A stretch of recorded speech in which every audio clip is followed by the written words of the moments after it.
Ampalaya update tayo mga farmers. Abono tayo ngayon ng ampalaya. Yan yung bagong tanim nating ampalaya. 6 days old. Ang gandun yan. Isang row lang to. Medyo malaki na siya. Kaya abono natin ng first application natin.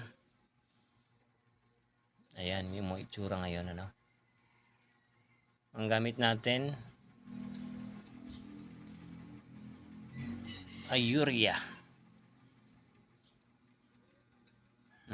Isang lata sa balde ng tubig. Yan yung dosage natin ngayon. Isang lata ng sardinas na urea. Haluin mabuti. Ang pwedeng gamitin sa gantong edad na ampalaya, pwede natin gamitin abono ay yung calcium nitrate, Tropicot, o 1620, Nitrabur. Yan yung mga pwede. Maaari natin gamitin sa ganyan. Ganon din yung takal, medyo malalaki na, 6 days. Urea lang yung gamit natin dahil yung lang yung mayroon tayo.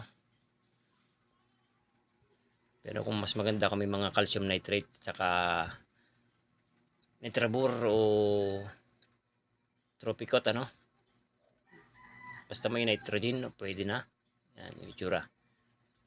Ang variety natin ay Trident ng Condor. Isang row lang to, pang konsumo. Tapos ang pagdilig ay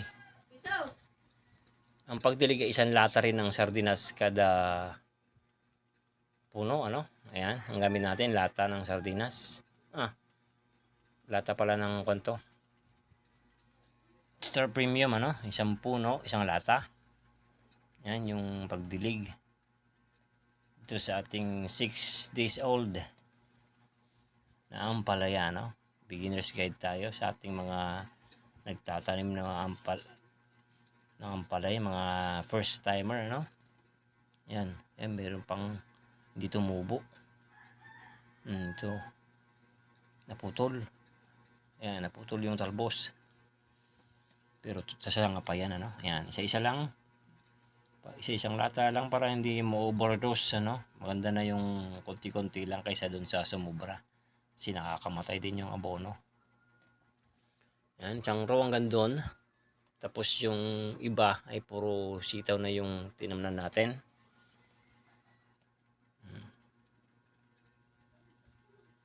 Ganun lang kasimple, hanggang sa matapos yung pagdidilig.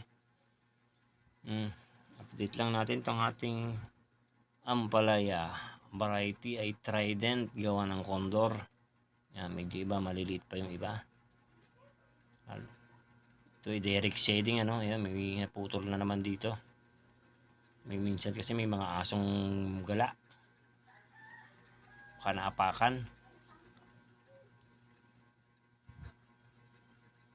Medyo maliliit pa, 6 days old, pwede nang abunuhan yan. Ewan ko dun sa iba.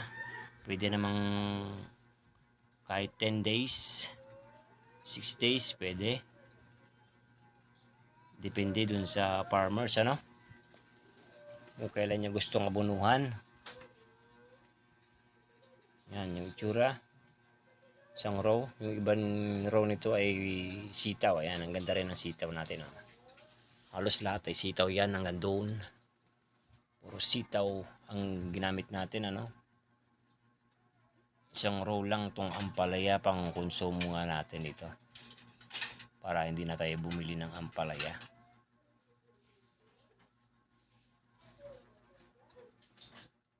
Yan yung update natin dito sa ating bagong tanim na ampalaya. Yan, iba yan, sitaw yan. Ang variety ng sitaw natin ay bongga. Ito naman Trident na ampalaya, Update lang tayo dito. Ayan, medyo maganda na kasi may palabas na mga talbos yan.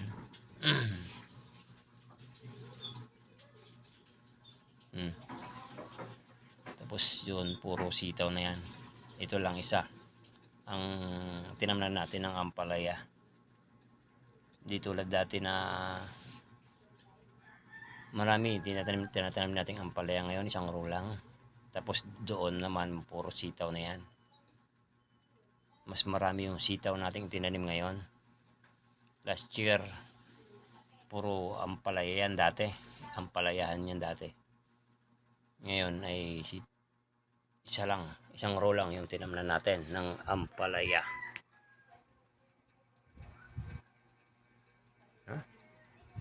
Beginner's guide tayo paano mag-abono. Isang lata lang ng sardinas. Tapos yung tali natin sa taas ay alambre. Mas matibay yan, hindi yan basta-basta nalalagot. Ayan, mga alambre yan. Para safe na safe dun sa mga hangin. Tapos ayan, medyo magaganda na yung dahon. Talbos, hindi pa tayo napagkapag-spray dito. Baka next spray tayo. Ang interval days, dahil nag-umpisa na tayong mag-abono, ay mag 4 days gap tayo na mag-abono dito sa ating ampalaya. 4 days gap yung